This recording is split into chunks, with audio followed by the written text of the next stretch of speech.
जय श्री राम मित्रम, मैं Neetu Pandey YouTube channel पर सबका स्वागत करती हूँ। कथा ब्रह्मदेव के मुख से रुद्रदेव की उत्पत्ति हुई। इस कथा का वर्णन शिव महापुराण में मिलता है।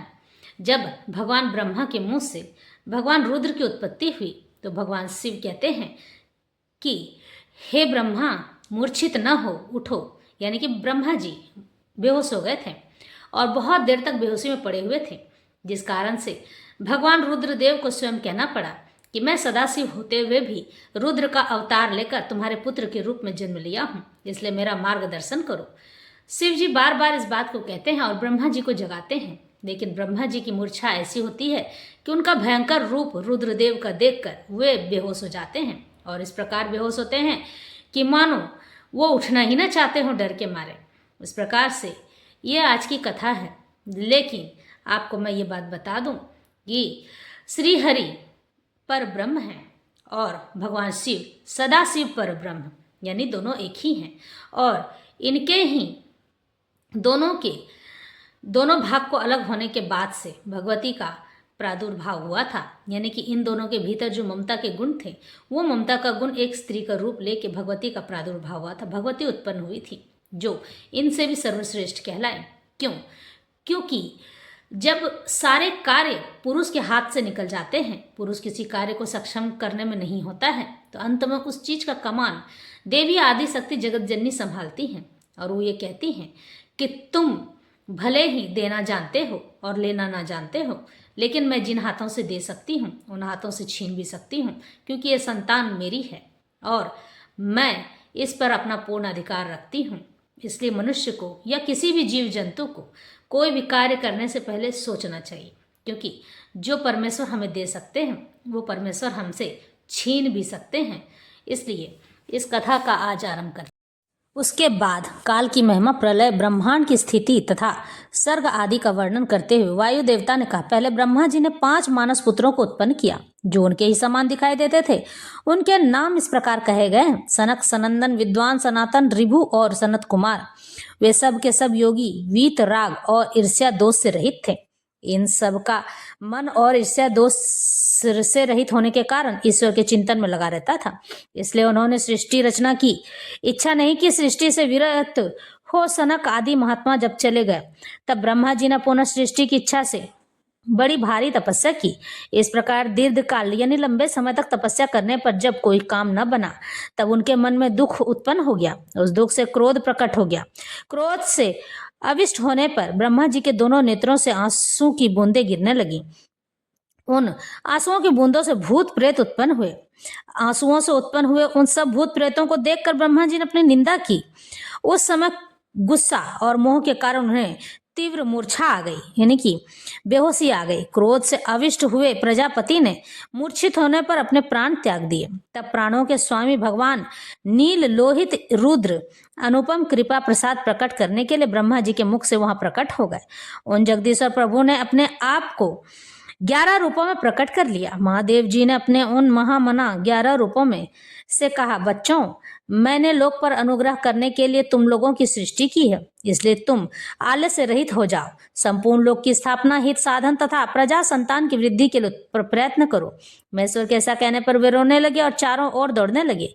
रोने और दौड़ने के कारण उनका नाम रुद्र हुआ। जो रुद्र हैं वे निश्चय ही प्राण हैं और जो प्राण है वे महात्मा रुद्र हैं।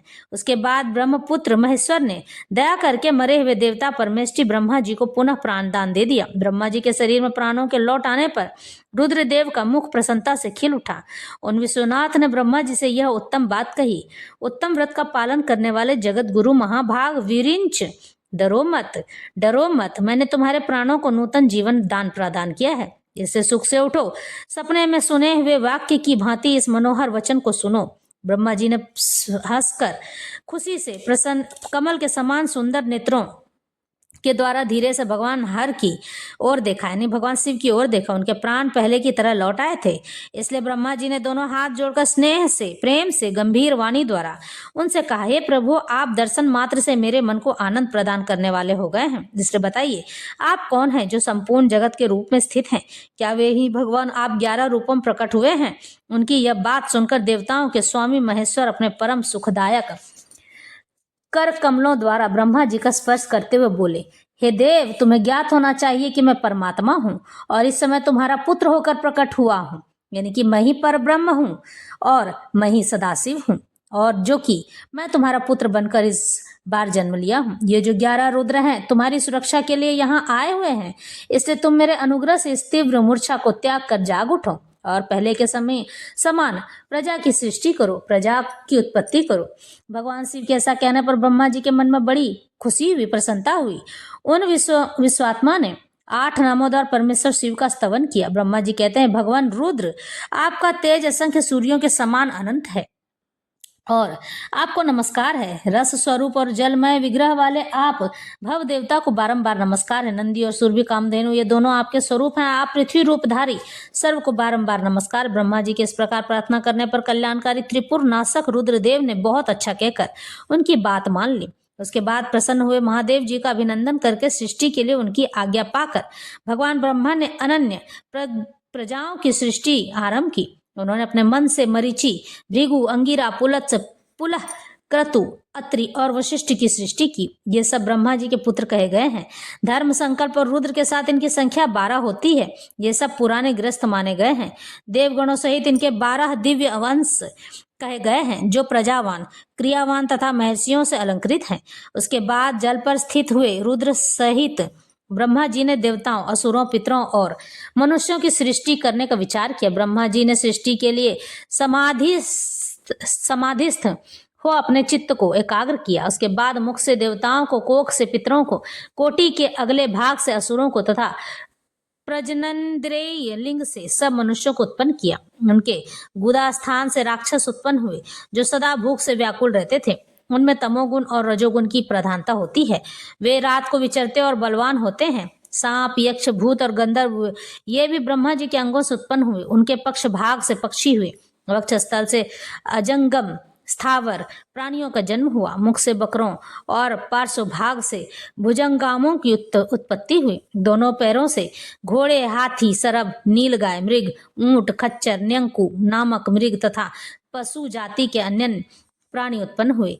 रोमा वेलियों से औषधियों और फल फूलों का प्राकट्य हुआ। ब्रह्मा जी के पूर्ववर्ती मुख से गायत्री छंद, ऋग्वेद, त्रिवृत, स्तोम, स्थनंत, साम और अनिष्टोम नामक छंद यज्ञ की उत्पत्ति हुई। उनके दक्षिण मुख से यजुर्वेद, त्रिष्टुप छंद, पंचदश स्तोम, बृहत, साम और उथवत नामक उवथ नामक यज्ञ की उत्पत्ति हुई। उन्होंने अपने पश्चिम मुख से सामवेद, जगती छंद, सप्तदश स्तोम, वैरूप्य, साम और अतिरात्र नामक यज्ञ को प्रकट किया। उनके उत्तरवर्ती मुख से 21 स्तोम, अथर्वेद, अप्तोरयाम नामक यम, अनुष्टुप छंद और वैराज नामक साम का प्रादुर्भाव हुआ, उत्पत्ति हुए। उनके अंगों से और भी बहुत से छोटे छोटे प्राणी उत्पन्न हुए।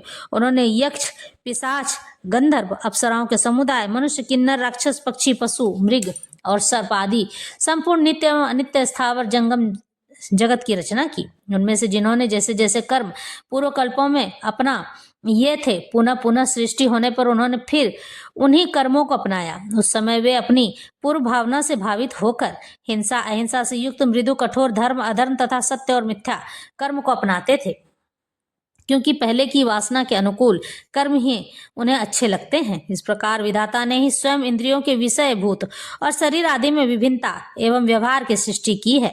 उन पितामह ने कल्प के आरंभ में ही देवता आदि प्राणियों के नाम, रूप तथा कार्य विस्तार को वेदों के अनुसार, वर्णन के अनुसार ही निश्चित किया है। ऋषियों के नाम तथा जीविका साधक कर्म भी उन्होंने वेदों के अनुसार ही निर्दिष्ट किए हैं। इस प्रकार से उस ब्रह्मावन में अव्यक्त एवं सर्वज्ञ ब्रह्मा विचरते हैं। वह सनातन ब्रह्म वृक्ष अव्यक्त रूपी बीज से प्रकट ईश्वर के अनुग्रह पर स्थित है। बुद्धि इसका तना और बड़ी बड़ी डालियां हैं। इंद्रियां भीतर के खोखले हैं। महाभूत इनकी सीमा है। विशेष पदार्थ इसके निर्मल पत्ते हैं। धर्म और अधर्म इनके सुंदर फूल हैं। इसमें सुख और दुख रूपी फल लगते हैं तथा यह संपूर्ण भूतों के जीवन का सहारा है। ब्राह्मण लोग धुलोक को, उनका मस्तक, आकाश को नाभि, चंद्रमा और सूर्य को नेत्र, दिशाओं को कान और पृथ्वी को उनके पैर बताते हैं। वे अचिंत्य स्वरूप महेश्वर ही सब भूतों के निर्माता है।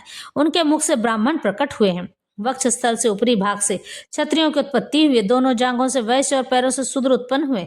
इस प्रकार उनके अंगों से ही संपूर्ण वर्णों का प्रादुर्भाव हुआ है। लेकिन ब्रह्म पुराण में ब्रह्मा जी ने स्वयं ये बात कही है कि मेरे अंगों से कुछ भी उत्पन्न नहीं होता है। मैं तो केवल एक पुतली बनाता हूँ और वह पुतली बनकर तैयार होकर सूक्ष्म शरीर का रूप धारण कर लेती है। लेकिन भगवान विष्णु की ऊर्जा उनके नाभि कमल में समाई रहती है, जिससे कि हम आत्मा कहते हैं। यानी कि कण कण में भगवान विष्णु कण कण में रहकर इसी तरह से आत्मा बनकर सबके शरीर में वास करते हैं। सूक्ष्म शरीर और आत्मा दोनों अलग अलग होते हैं। सूक्ष्म शरीर ही सभी सुख और दुखों का भोगी होता है। नरकगामी भी वही होता है, स्वर्गगामी भी वही होता है, ईश्वर से मिलने के लिए तत्पर भी वही होता है। आत्मा तो पहले से परमात्मा की होती है।